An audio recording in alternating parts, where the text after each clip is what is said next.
You need to treat this like it's trench warfare. Welcome back to Built to Sell, the show built for owners and operators of RV parks, mobile home communities, campgrounds, and marinas who want straight talk on how to run a more profitable business today so that it's worth more tomorrow.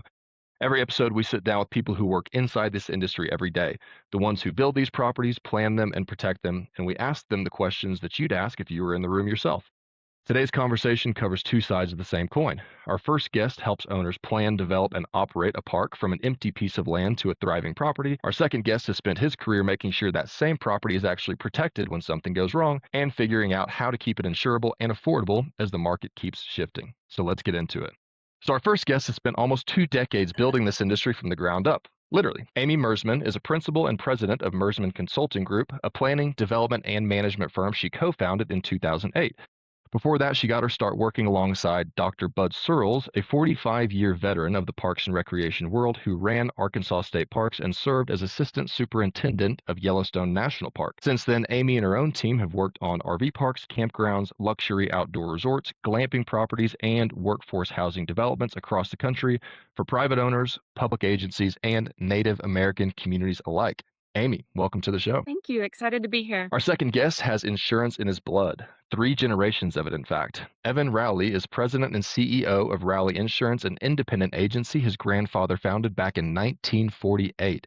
The firm started specializing in RV parks and campgrounds in the 1960s, and today that's one of the only agencies in the country focused exclusively on this sector, and the largest insurer of RV parks in Texas. Evan personally reviews hundreds of park policies every year and spends his days in the room with underwriters, which means he sees where this market is headed before most owners do. Evan, thank you for joining us. Yeah, thanks for having me, Landon. Happy to be here. Right. All right, let me jump down to our questions. All right. So, Amie, our own research at North Star shows that Texas RV park supply grew almost 72% between 2018 and 2023, from roughly 2,200 parks to approximately 3,800, while the national RV camping trips grew aggressively between 2019 and 2021, but has ultimately gone back to pre-COVID levels. As someone who evaluates new sites for a living, when did you first start to feel the imbalance show up in your own feasibility work? Sure. We noticed it, say, maybe a few years ago, especially in Texas, where it is definitely becoming more saturated. Part of our process for evaluating a property and the feasibility is to evaluate the competition. So, we'll research both online and in person. And, driving through the parks, we notice one, there's more, and two, they're less occupied. So, that's a sign that maybe you should step back and really evaluate the elasticity of demand in an area. If things just aren't as full as they should be, what's to say that your new park is going to fill when everyone around you is not? Yeah, and that's the challenge in today's world, right? Because the age old adage of just build it and they will come doesn't really Right. work in our industry anymore. Now it has a lot to do with your actual property, your location, and your infrastructure. But it also comes down to how well you can run a business. Can you get more customers? Can you keep them there longer? Can you get them to return a second time? And that's a tricky thing. And there's a lot of different layers to that conversation, from new marketing techniques to tried and tested marketing techniques. What does AI mean in all of this? But it has had a noticeable shift. I remember my first recognition of like a supply and demand imbalance came when I was in school at Baylor. Baylor got really hot all at the same time. We got a new stadium. We had just won a Big 12 championship. We had Robert Griffin III, if you guys are football nerds. And then Baylor got a lot of attention, a lot of applications, a lot of students wanted to go there. So all these developers had the same great idea at the exact same time. They looked at the landscape of housing across the university, recognized it as a bunch of dingy houses. So they started tearing down 2 and 3 bedrooms and building like 5 and 6 bedroom condos. And I remember talking to the head of real estate for the university, trying to figure out what was going on there. And he said that, yeah, there's approximately 5,500 extra beds that are designed and built to serve the university students that are unfilled right now. And there's only 16,000 students at the university. So now these owners had to get creative. Do we need to improve our marketing? Do we need to cut rates? Well, that's very difficult to do. So it's really challenging. And I guess from your perspective, Amie, what have you seen as some successful strategies that owners have used to combat this oversupply in the current market? Right. Absolutely. Some are offering discounts, some are increasing marketing both, especially through social media and Google Ads. I mean, it's interesting, you build a beautiful park, you've got all the amenities, everything is sparkly and fresh, but if no one knows you're there, they can't find you. So helping people find you, a lot of focus on customer service and guest service as well. The guests have the luxury of moving down the road, to a different park or resort. So what our owners doing to make that experience special and unique and different, from their neighbors, and little things can go a long way with guests at the park. Yes, and if you're a long-standing owner who's always run your business one way, phone calls, emails, pen and pad, you're probably finding it more challenging to keep up with these new marketing trends and social media. How do you approach that? I mean, I have clients literally today that don't even have email on their phone, yet they're out there in the same market running their business, trying to compete against private equity groups are coming in who are running the most efficient business they possibly can, and it's very interesting, and it creates a lot of opportunity for folks like us to actually step in and help, because the knowledge that we have might seem very trivial or basic to us, but it might be pretty groundbreaking to other people. But that's the importance of meeting everybody where they're at, figuring out what they understand about the market, what they don't, and then helping fill in the gaps. Absolutely. I've even seen a sticky note system for a reservation, and when you really think about it, we laugh, but, a competing RV park or resort that makes it really easy to book online is going to be a quicker choice than if you have, to call in and talk to someone and make the reservation and trust them with your credit card number and things like that. So lots of little changes can add up to a really big difference. Yeah, my generation, the millennial generation, they're not going to call. Like we're scared of the phone. We don't want to Exactly. do it. If we can't click an app and book a space and then show up and not talk to anybody, the likelihood that we're going to do it goes down. Exactly. So Evan, I introduced you, and I know that you spend a lot of your time underwriting parks for policies. We do a lot of underwriting ourselves, but it's typically to either try to audit somebody's business to show them where the holes or the opportunities are, or it's because we're about to take it to market and sell it. Last year, we found that 65% of the parks that we underwrote in 2025, as a total of 78 parks, had a revenue drop and expenses rise simultaneously in that same year. Insurance premiums, especially in 2025, were one of the expense lines that caused that squeeze. So in your experience, how much of that expense increase that the operators are feeling right now are coming from insurance specifically versus everything else like taxes, labor, utility? Yeah, I definitely think it's a mix of both. To be totally honest with you, if you had asked me a year or two ago, I would say like almost certainly it's insurance going up. The market was a lot hotter in the last couple of years. Right now, we're just starting to see it cool off for the first time, but that's not the case for everybody. So, you have to remember that with everybody's insurance policy, there's a lot of dynamic factors that can affect it. And what I mean by that is your specific location, your proximity to wildfire, your wind and hail risk, the size of your park, the amount of revenue that you're bringing in, all of those things. There's been a big shift in the marketplace recently to try to kind of meet where people are at a little bit in moving it to a revenue-based model for liability rating. So it's kind of more, if you have a 100-site RV park and you're bringing in $10,000 because you're really struggling with your occupancy, your insurance costs should reflect that. If you're bringing in $200,000 because things are rocking and rolling for you, then like you have a lot higher risk of something going awry, and your insurance premium should probably reflect that accordingly. And then again, to kind of circle back to what I was saying at the beginning, there's a bajillion things that can affect your insurance rates that can vary year to year. So right now we're seeing, about 50% of rates go down just a little bit for the first time in a long time. And still some parks are going up still. So, it doesn't surprise me if someone were to say that their insurance costs were going up, but it's not inherently like a guaranteed story the way that it was even in the last couple of years. So there's controllables and there's uncontrollable factors to insurance, and it's kind of hard to pinpoint how it's going to affect an individual park. I know on an individual park basis, I'll give you an example. We have a park right now that's on the market, and with that big rainstorm that we had about 2 weeks ago, the park actually flooded, and I had probably 4 or 5 different people send me pictures, or it wasn't a picture, it was a Facebook reel showing the water level at the door of one particular RV park at, insert park name here, particular property. So like that, they're too close to a river, right? That's something that you obviously can't control at this point, but from a purchase decision standpoint, from a building decision standpoint, that's something that you can control. but you've also got the uncontrollables. We talked about this last year, Evan. We did a whole write up an article with you, and we talked about how I think we got hit from multiple different angles. There was hurricanes in Florida, there was fires on the West Coast, and right now I'm in Colorado. And someone was telling me, I was sitting at a bar the other day, and they were saying that there's a 100,000 acre fire somewhere closer to the Denver area. And I looked at them not knowing any better. I said, "Is that a big fire?" They're like, "Yeah, that's one of the biggest fires on record, 100,000 acres. There's a 40,000 acre one down the road, and that's a big one."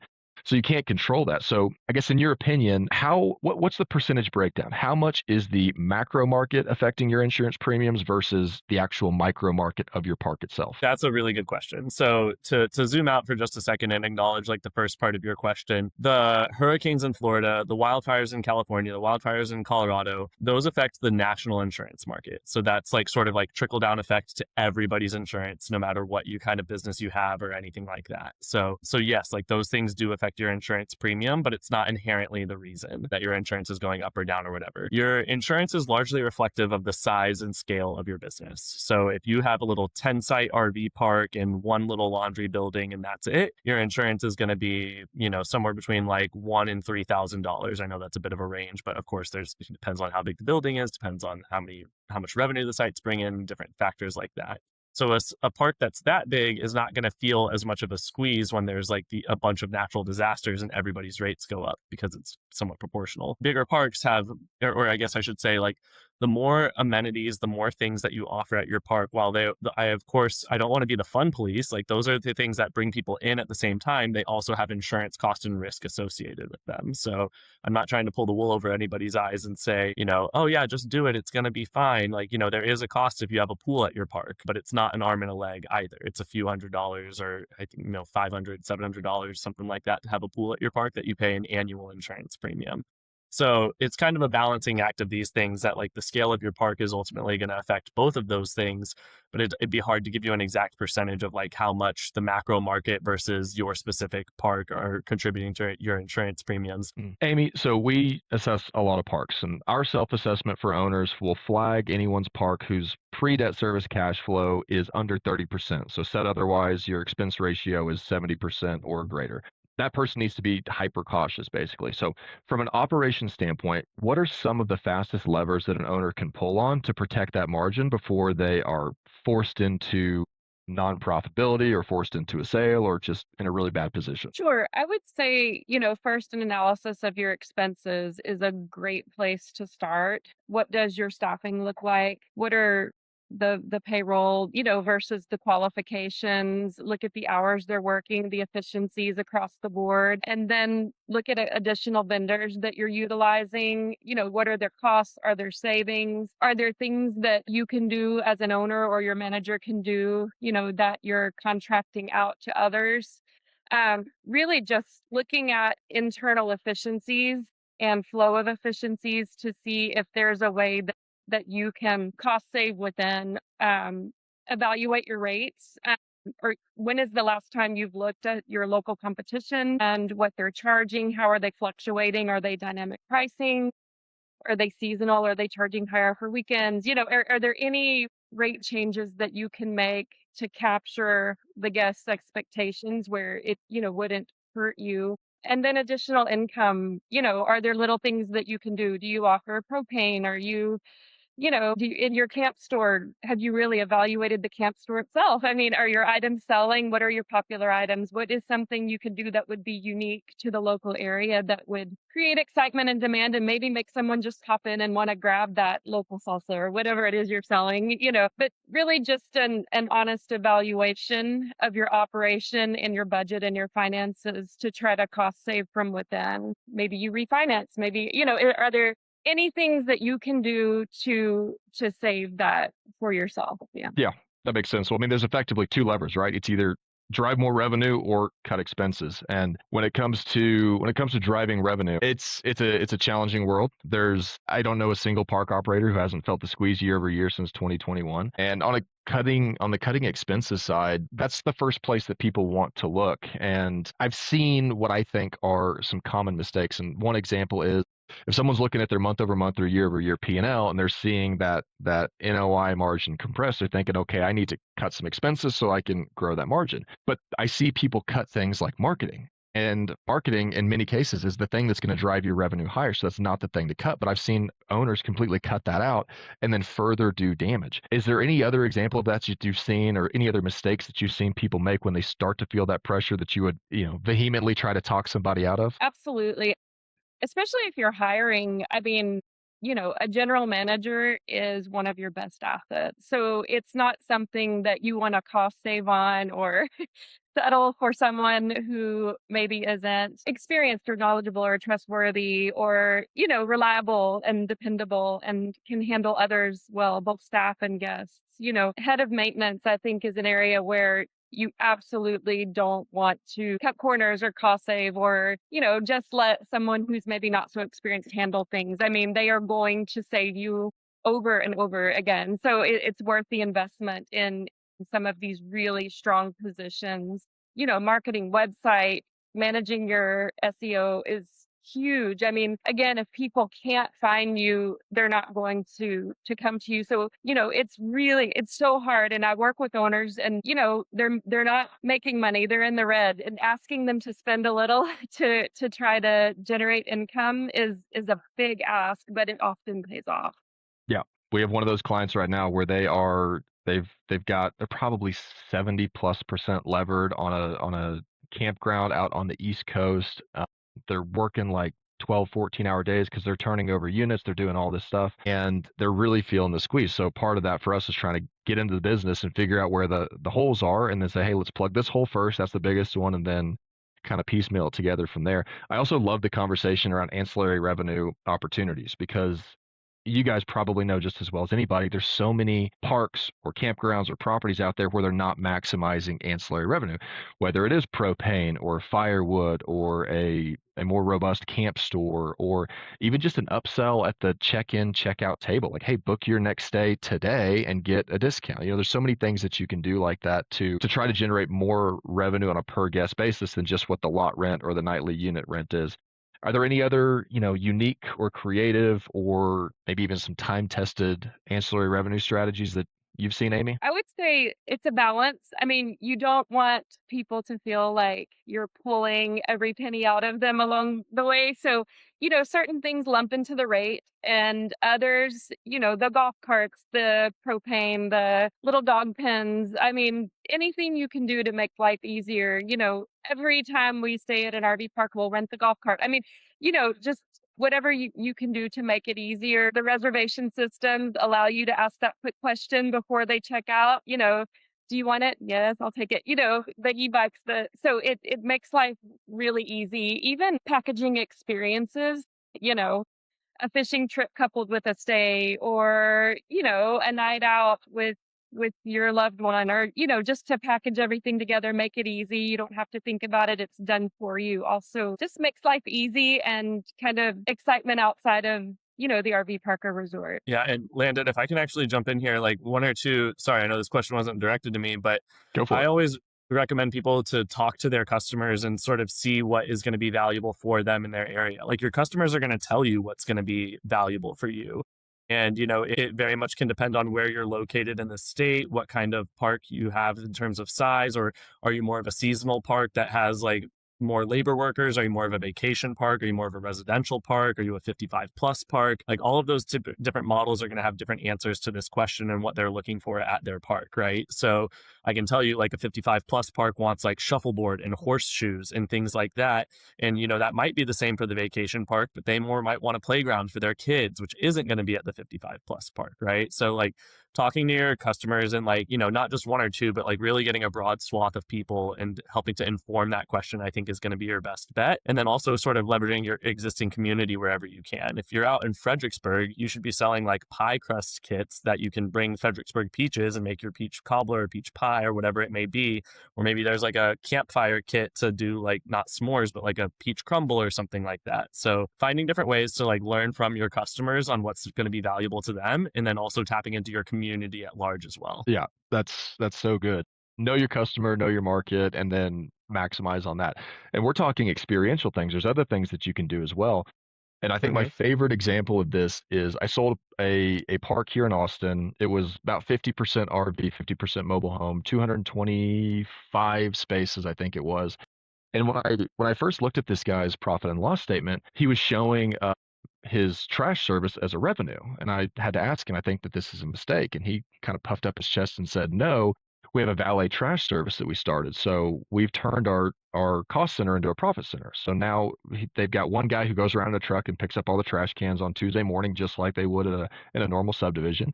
And people charge for that. I don't remember if he was using an opt-in model or if he just mandated it for everybody, but he did that, and he also enforced strict rules around trash on the curb or trash outside of your property and said, hey, if you've got trash outside of your property, we're going to hit you with a $10 fine. It's not to be punitive. It's to say, hey, we're trying to have the nicest possible community that we have. And he accomplished that goal. So everyone was happy. They liked the valet service. And he had taken, I forget the numbers now, but he had taken what was originally a cost center and turned it into probably a 2x the revenues as a profit center for that particular service. And I was still pretty young in my brokerage career for this industry at that point. So I took that and it was a light bulb for me. And I realized, oh, crud, this really is an operating business. This isn't an apartment complex or, retail property. Like you can actually be creative and pull levers in your direction and to your favor. Evan, let's stay with you for a second. So it's 2026, obviously. In 2021, it was the peak market for this industry. We had record low interest rates. We had record number of people traveling. There was a record number of transactions that were happening at record low cap rates.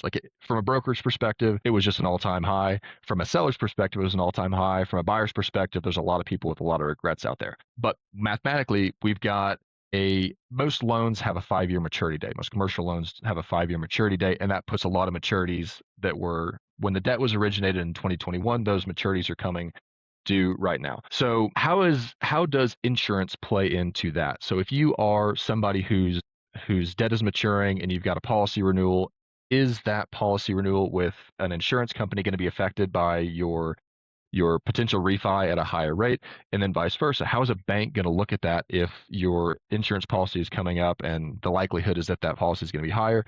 Do you have any insight on how that affects your industry or from the lender's perspective? Yeah, so I don't think that it's a game changer for anybody on either side, with the exception of potentially refinancing. So different lenders have different insurance requirements, and that can really have impact on your coverage at the end of the day.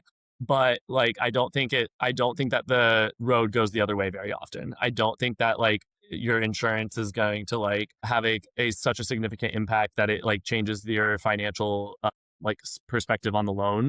But what I'll say is that occasionally so all lenders have insurance requirements. Some are really thorough and really robust. Some are pretty simple and straightforward. So it kind of just depends on what your lender is requiring. And whenever people are refinancing, that's the first thing I say is get me a copy of their insurance requirements. Because if it's going to cost you an additional $10,000 in flood insurance that you have to buy with them, or, whatever it may be, it's something that I would want to let you know before you commit down the line with this refinance. So I think it's kind of a part of the puzzle. And it's something that you don't want to overlook, but I don't think it's going to be inherently a game changer or deal breaker on either side. Amazing. Amie, question for you. So Amie, you've said, and some of my research on you prepping for this, you've said that a mid-level transient park needs between $3 and $6 million worth of capital to develop. Now, if we roll back the clock for a minute and we compare construction, labor, supply costs pre-COVID to COVID 2020 to 2022 to today, does that range still ring true, or are there big discrepancies? And if there are big discrepancies today versus in the past, what are some of the most noteworthy areas where development costs have shifted? Sure. Development costs obviously vary. The cost of land is a really big factor depending on the location and, how large the property is and everything. But for even 3 now is hard to hit. I mean, if you're small now, 3 is an aggressive number. And the areas that new developers don't consider are all of the underground infrastructure. So all of the stuff, the utilities beneath the RV sites that you don't see are so costly to develop and install. The cost to build has increased. The cost per square foot for a building is higher than it was pre-COVID. And I've noticed a slight trend down, but not the pre-COVID levels of construction. So I don't think we've recovered to where we were pre-COVID, but it's a costly endeavor and, varies based on quality. Some small parks want higher level of buildings and structures, and amenities can cost more. So, you add in RV sites, fencing, the standard basics, and then include a swimming pool or a pickleball court or, all of the extra amenities, and you're just adding on top of that baseline number. So really varies from maybe a standard monthly RV park to a mid-size transient resort. That number could look very different. We've seen it very different. And I mean, it's different just on an individual basis. If you're Right. general contract the property yourself, then you're going to do it at a lower cost than like a professional contractor that's taking a fee on it, but you might have a varying degree of quality of work. Maybe. So we have an internal software at our company called Polaris. We live track every property in Texas. We scrape it directly from the Google Business Directory. So we have I would say, as close to a live representation of what the number of parks looks like in Texas. And we know a lot of these owners because we're brokers. We call them and we want to chat them up. And I can't tell you how many parks that are either 1 to 2 years on the ground, or they were still in the construction phase at the time, where they had the idea, they put together their business plan with all their costs associated, and then whether it was COVID or tariffs or something else in the market happened while they were under construction or in development, and then their costs totally shifted. Cost of concrete went up 3x, rebar 2x, all these different things. Labor, massively increased. And it put a lot of people in a really tough pickle because now they're having to make these decisions.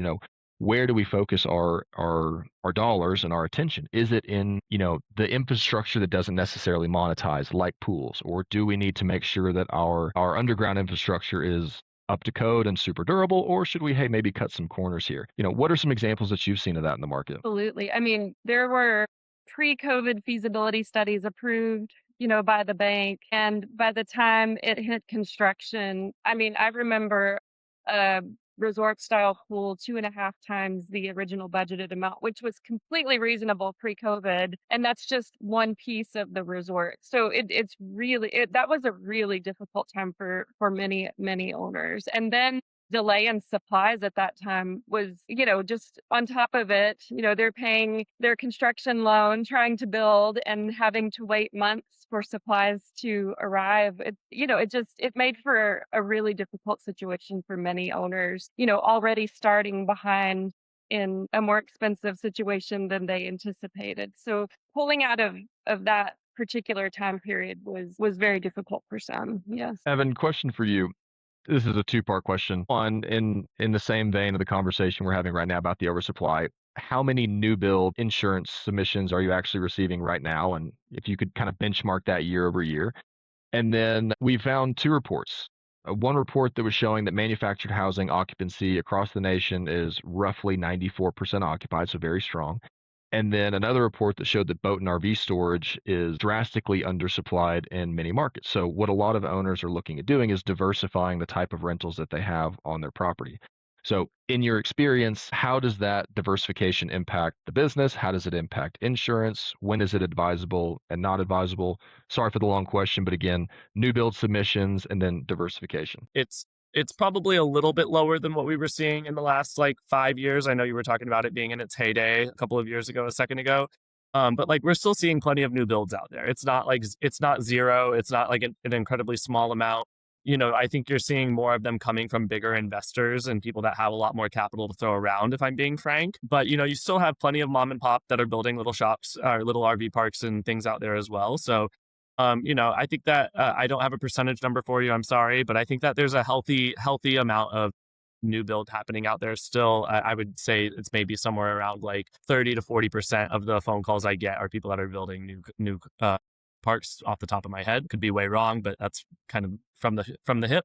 And then the second part of the question was, I believe, boat and RV storage. Is that right? Mainly around diversification outside of a traditional RV park. It could be tiny homes. I know a lot of people are bringing in tiny homes right now, but how does that impact the business and then specifically insurance? Yeah. So I think that's like, it kind of goes back to what we were saying earlier about like finding whatever niche is right for you and your location in order to increase your revenues. So we insure a huge park that's out in Fredericksburg. I was mentioning Fredericksburg earlier. So, and he had a mix of RV sites and cabins. In his first 2 years, he found that his cabins were being rented out at a much higher rate than his RV sites were. So he's looking at converting some of his RV sites to more cabins to kind of address his needs that way. There's of course a little bit of insurance cost with that because, you know, he wants to insure each cabin for damages in case it like burns to the ground or gets its roof ripped off in a storm.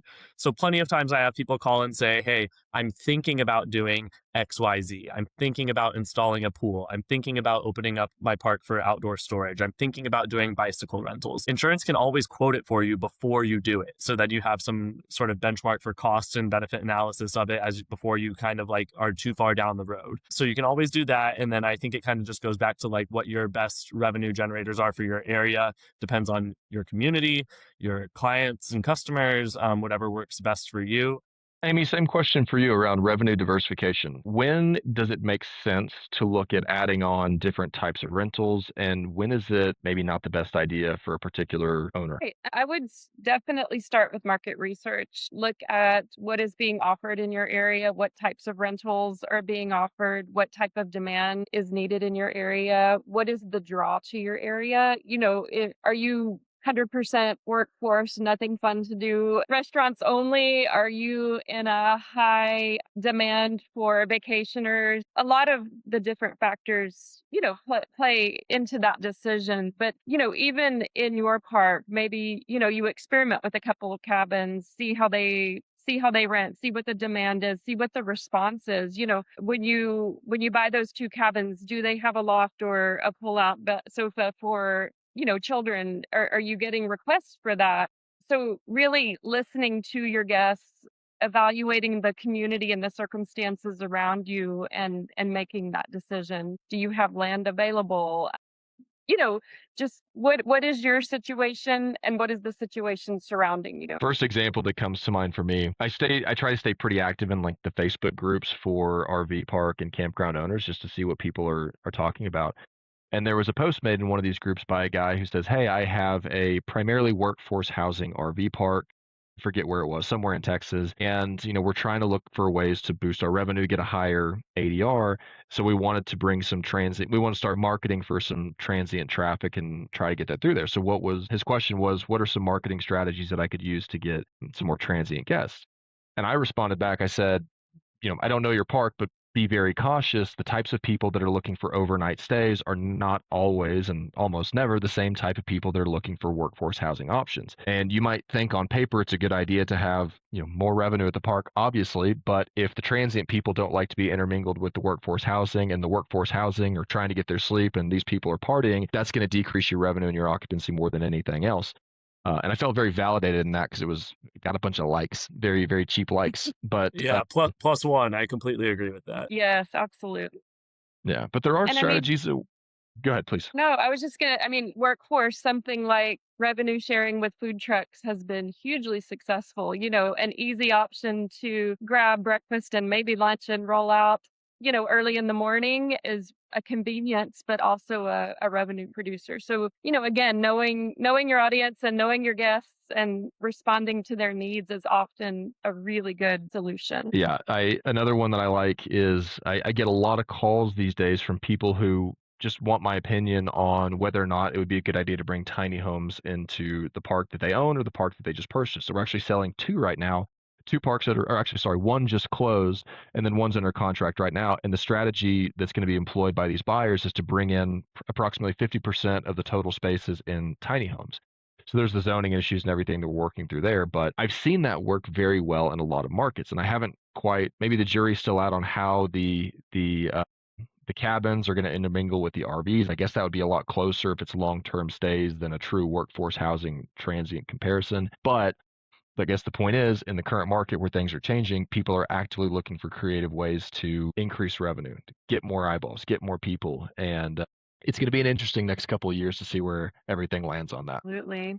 And it's also interesting, you know, what we've learned along the years is that workforce also sometimes includes, you know, moms with kids or families that live together on site. So it can be quite a diversified, group that becomes your guest. Amie, question for you. So in doing our research, we found some data that shows that a site that's labeled luxury rents for about $198 a night against a much lower data set average, and glamping units average around $160 versus roughly $52 for a traditional tent site.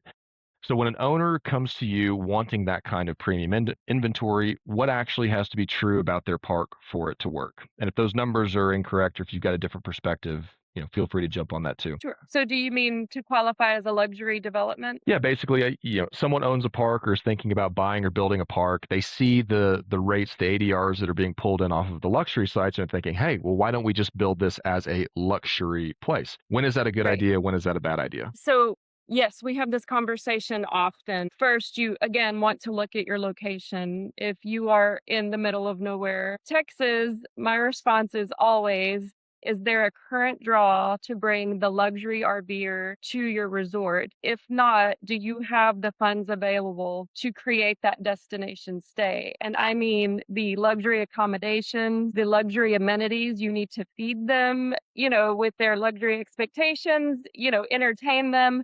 So if it doesn't exist in your area, are you willing to create that experience? So, say Florida, that is known for luxury travelers, really high end locations, fancy concrete pads with, extra amenities on site. It's an expectation in that area and it's an easy entrant.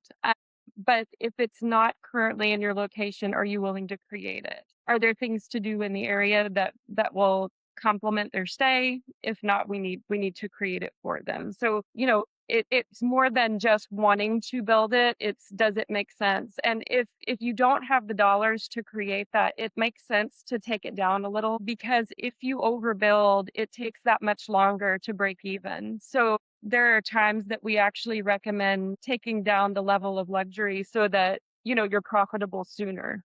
At the end of the day, you're in it to make money. So what is that perfect balance of amenities, accommodations, and quality that gives you the revenue the fastest? And when we're talking about a more luxurious experience or higher caliber amenities, oftentimes those are more destination style parks, and that means people are not necessarily living there, they're coming periodically. And then that conversation for me always dovetails into, how do you price that, right? There's a decision on what you actually put in the dirt, and then there's the decision on how you price that. Explain to me how dynamic pricing works when it works well. If you're not on a platform that just does that naturally for you, how do you actually implement that? If you're making the decision yourself, what do you benchmark it against? Or is the best thing to do just say, hey, insert your management software here, do it for me, and then I'll follow your lead? Right. I think utilizing the management software is a great idea, but I think if you research prior to and throughout that process, you'll maximize your benefits. If you're looking to just kind of test the waters, again, start with research around you. Know exactly what your direct competitors are charging daily, weekly, monthly, if it's seasonal, if it's annual rates. Look at how they fluctuate rates. Is it seasonal? Is it weekends? Is it holidays? Are there events locally where everyone else is raising rates and you're not?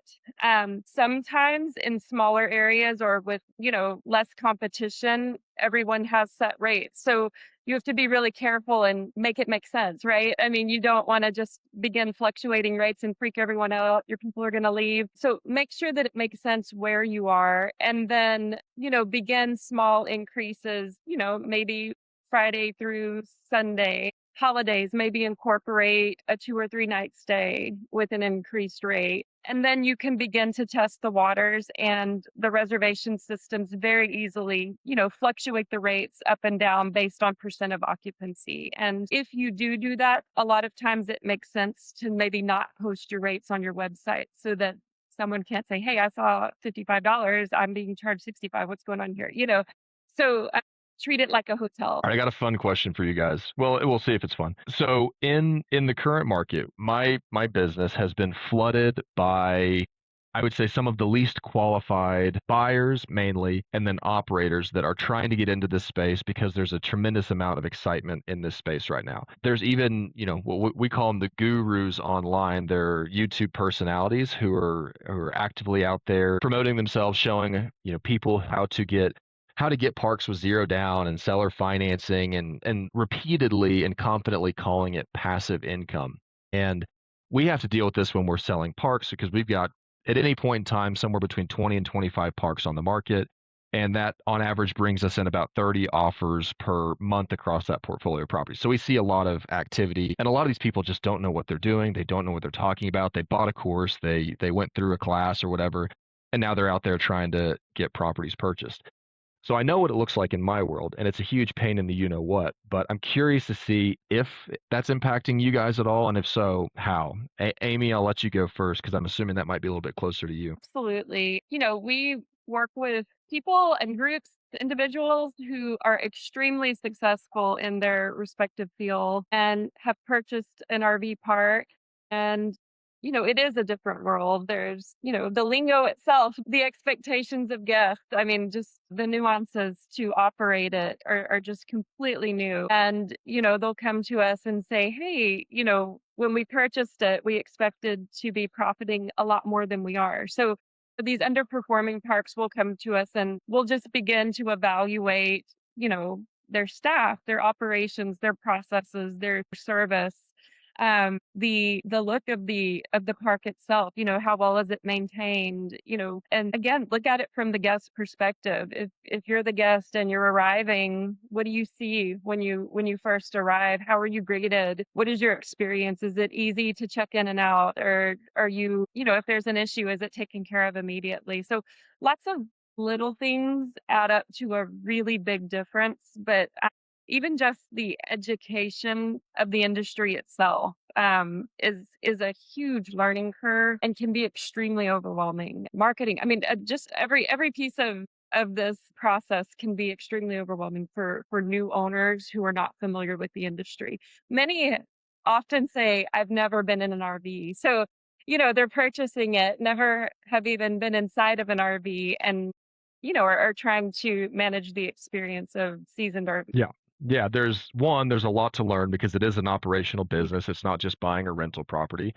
And two, there's a ton of bad information out there. And I always look at the people who are promoting information and I always think, okay, what is your angle here? And a few clicks later, you can realize like, oh, you're selling a course, or oh, you're trying Right. to sell your consulting fees or your chat room, or whatever the case may be. I mean, there's a million different examples out there. But I even purchased, there's this one personality in the Facebook groups that has a book that got posted on Amazon.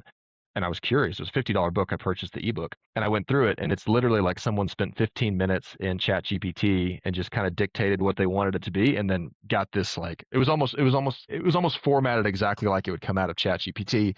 And these are the experts, right? Like these, if you don't know any better, you're going to read that and think, okay, this is really smart. I should listen to that person or I should follow this advice. In reality, you take that same advice or that same information over to someone who's been in the industry for 20 years or who manages or owns half a dozen parks, and they're going to look at this and, it's not even worth the paper it's written on to them. So owners do need to be very cautious about the information that you take in, but also very thoughtful in how you educate yourself. And I'd say in my experience, my belief is the best way to do that as an owner is just surround yourself with other owners, not people trying to sell you something, just other people that are solving the same problems that you are, because there's a good chance that they're either actively solving the same problem that you're trying to solve right now, or they've already solved it and you can just, copy their notes and then hand in the paper at the end of the class.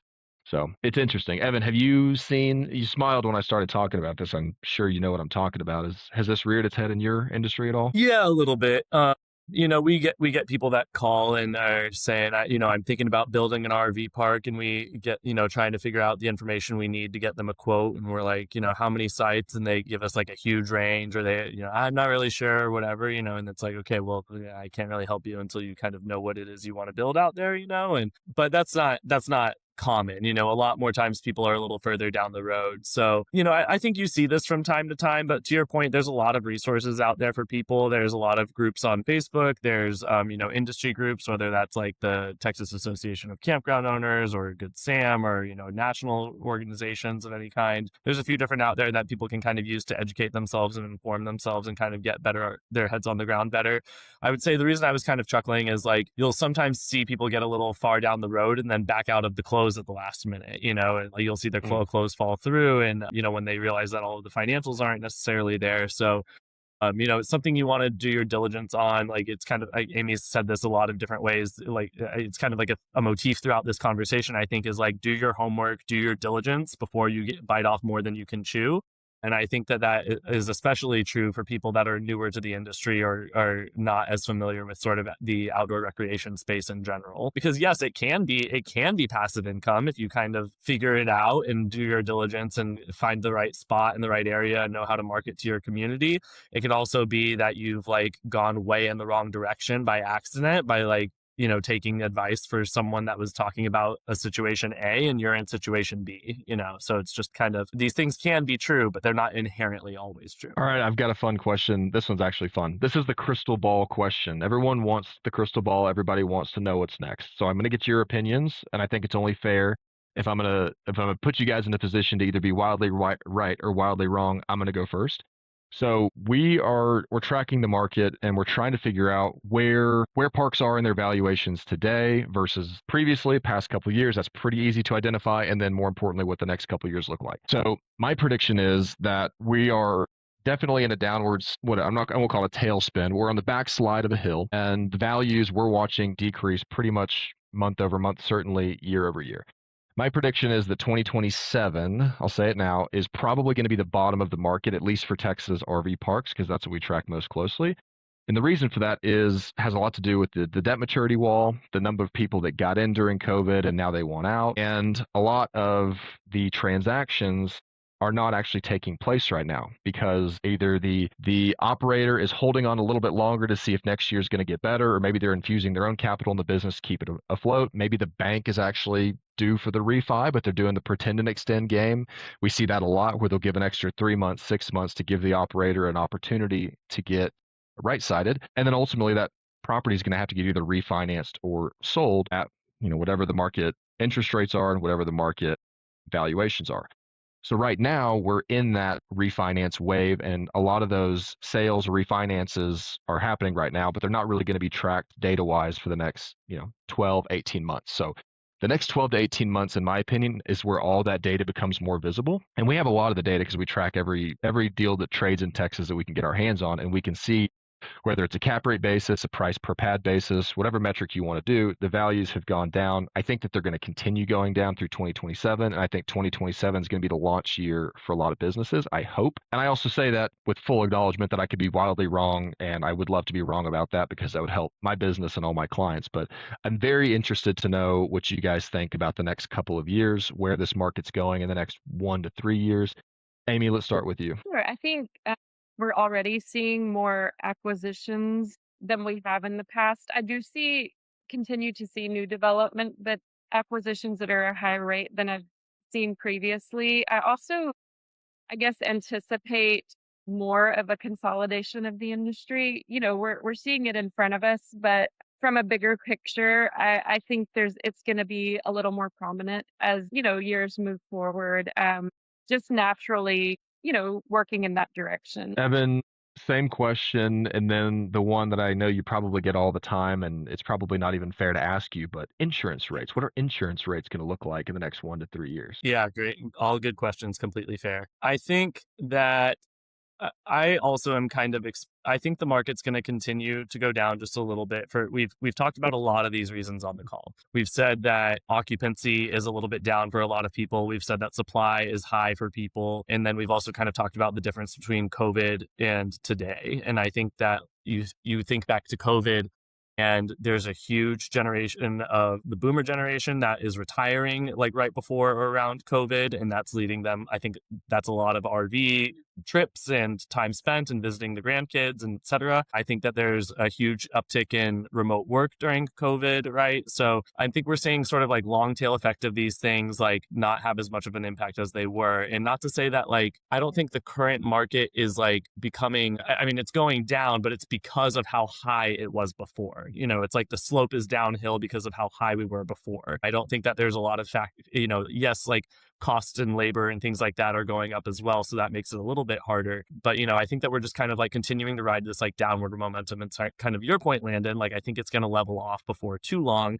I'm cautiously optimistic that remote work and workforce housing is the need for that is going to increase. You see this a lot in the news with people talking about data centers being built in the middle of nowhere and how big these things are, and AI. And lest we forget, like, not to like over explain to anybody, but AI is like the internet 2.0. Like this thing like really has no limit. And so when they're building this giant data center in the middle of nowhere, Texas, you're going to have a lot of workers that need places to stay. And whether that's contractors that are building this data center or employees that are working at this data center. So I'm kind of optimistic to see like maybe there's going to be like some uptick here in the long run with some of these different environmental factors that can affect this.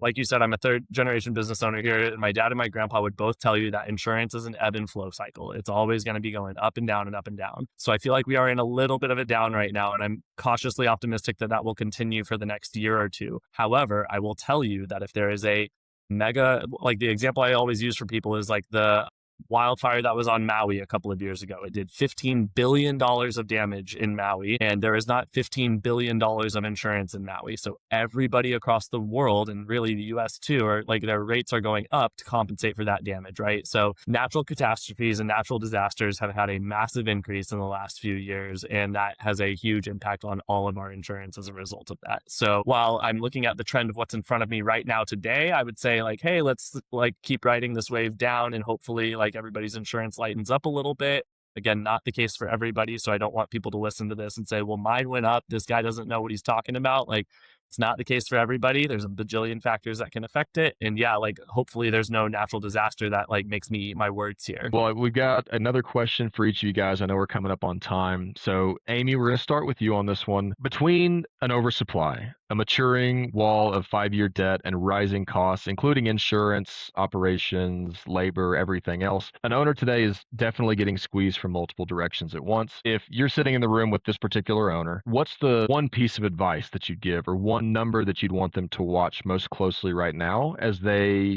are navigating this very challenging market and trying to plan for the next 12, 24, 36 months? Say, worry less about everything outside of you. Focus in on your RV park or your resort or your glamping village. Really evaluate your business with a fresh pair of eyes. Look at what you have in front of you. What are you offering? I mean, look at every aspect of your business. Are you efficiently operating? Will a guest experience the same experience every time they visit? If they're here now and if they're here 6 months from now, are they getting that exact same customer service experience? Are you doing everything you can to make yourself known? The social media market is more important now than ever. So are you doing everything you can to put yourself out there for others? Or are you utilizing AI? Are you, optimized with your website? Or, are you doing everything that you can to become known and give the best experience possible for your guests? And then also be knowledgeable, know your area, know your competition, know where you stack against everyone else in an honest assessment. Are your amenities up to par with your neighbor? If not, maybe your rates need to come down a little so that you can fill it. In the end, that will help you become more profitable. So just an honest assessment of who you are, what you're offering, and promote that, and honest promotion of who you are as well. Between the oversupply of parks, a maturing wall of 5-year debt, and rising costs, including insurance, an owner today is getting squeezed from several directions at once. What's the advice that you'd give them, or the one thing that you'd tell them to watch out for as they move into the next 1 to 3 years? Yeah, I would say just be like ruthlessly accountable with yourself. I think that as a business owner, like one of the things that I see people do is just kind of afraid to look the truth in the eye, right? So like whether that's a certain expense category that's too high, or whatever the resulting action may be, is don't be afraid to hold yourself accountable to the truth, whatever the numbers are telling you. You might want to have to take some personal feeling out of it, but that's a big portion of it. And to, again, like I said this earlier, ask your customers, ask the people around you on what's helpful. Even earlier on the call, you had mentioned marketing and like how you don't want to decrease marketing. And so I always tell people, like, ask your customers how they heard about you when they are coming in the door to check in, or walk around the park and ask your customers, hey, how'd you hear about us? Like, what is it that brought you in here? And if all of them are telling you your website, then double down on your website. If all of them are telling you social media, double down on social media. So you don't have to know all the answers. And like, I guess being a business owner is, and people know this, I'm not trying to over explain, is like getting your hands dirty to figure out the best answer and not being afraid of the truth that you find when you get into the dirt, is I guess what I'm trying to say. So that's what I would hope to people, because, yes, people are getting squeezed and it's tough right now. And I hear that. So like, don't be afraid to kind of learn some more information, change your perspective or your operations as a result of that.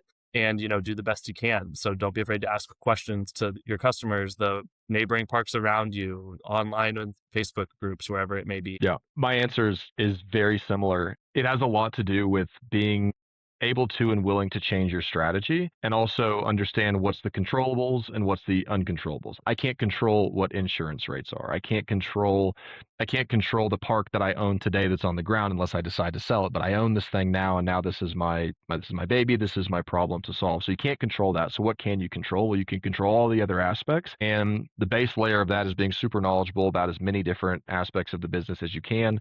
Or if you're someone who maybe has a really strong background in construction and building things and creating things, but you're weak on the social sides, like, don't try to go learn social media strategy. Like, your superpower is over here. Go focus on that thing. I had a conversation with a multi-park ownership group. They're based out of the DFW Metroplex. They have maybe half a dozen parks, and we were talking about their portfolio. And they were complaining about this one park that a couple years ago was just knocking the skin off the baseball. I mean, they couldn't fight people off with a stick because they were doing so well. They were getting 30 calls a month from people that wanted to book a site at their park. Fast forward to a couple months ago, and we had this conversation. They said, we're getting 1 to 2 calls a month now. Our occupancy is suffering. Like, we're starting to pay really close attention to our cash flow. Like, our debt's really starting to worry us, and we're trying to figure out whether it's time to sell, refinance, or change the strategy. And so I started asking them some questions about their business. And over the course of a couple questions, what I learned is that they changed nothing about their business. Their entire environment and their entire micro market there had changed drastically in a couple of year span, but they were still operating out of the same playbook. So the question I asked was, hey, you bought this park when it was getting 30 calls a month from people that wanted to stay there, and you built a playbook and you built a business around that. If you had flipped the order and you bought the park when it was only getting 1 or 2 calls in a month, you probably wouldn't have built out the same strategy. So why are you still holding on to that same old strategy? Why aren't you adopting to the new times? And I really tried to drill into his mind this idea of, like, you need to be ruthless about your operations, about your customer acquisition. Like, you need to treat this like it's trench warfare. Every time you drive to and from the park and you look at all these new parks that were built or that are in similar occupancy conditions as yours, maybe better, like, don't just look at that as like, darn, they have more people than me. You need to be thinking about, how do I get people from that park to come stay at my park? Is it flyers? Is it an open house? Is it social media marketing? Like put your creative hat on, start thinking about it super aggressively, and try to figure out how you need to steal your competitors' guests. And like, you could see the light bulb go off in his head. And I've tracked along with them a little bit since then. I know they've made a lot of shifts in their business. It's only been a couple months, so I know the trend has been up. It's too soon to tell how it's impacted them. But when I've seen people who are running a successful business in the current era, it's because they're nimble, they're quick, they make decisions quick, they're well informed, they know the decisions not to make, and then they make the right ones, or they make the wrong decisions quickly and then pivot to making the right decisions. And in the current market, I think that's just what you have to do as an operator. Yeah, and if you don't mind, Landon, I can give you a really clear example of that. I just experienced this personally.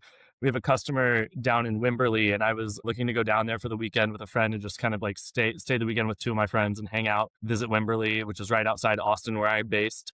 And there are so many of these like gorgeous glamping opportunities down in Wimberley. Lots of these like yurts and big cabins that have like an individual hot tub on the balcony and stuff like that. And they're all crazy expensive. They're all, like $600 a night, like, or, more, whatever it may be. Like, it could be really pricey out there, especially when you're thinking about being in little old Wimberley, Texas. And then we found, like, my customer was like, yeah, we actually dropped our nightly rates because we didn't want to be competing with these luxury places anymore. We wanted to kind of strike the middle market better. And that's exactly where we stayed, because we were like, great, you guys have a great property. No, there's not an individual hot tub on the balcony, but yes, like, it's clean, it's great, it has a pool, like, it's new construction, like, well designed, comfortable bed, like the whole 9 yards. And so they kind of said, like, yeah, we had built this with the idea of that being like a premier premium property in Wimberley. After a couple of years, that's clearly no longer the case with what's going on out there. So we're actually changed our strategy to be sort of more like middle market, and that's where they've found their niche right now. So yeah,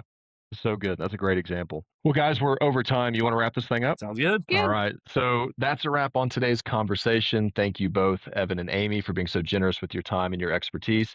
If you're an owner and operator listening to this and you want to be in a room where conversations like this are happening every single week, come check out the North Star Owners Collective. It's a group of outdoor hospitality owners from across the country who get together multiple times a month to talk about each other's businesses, how the industry is changing, hot topics like artificial intelligence, and a lot more. The only goal is to help you run a more profitable business today that's worth more tomorrow. We'll drop a link in the show notes. Thanks for listening, and we'll see you next time.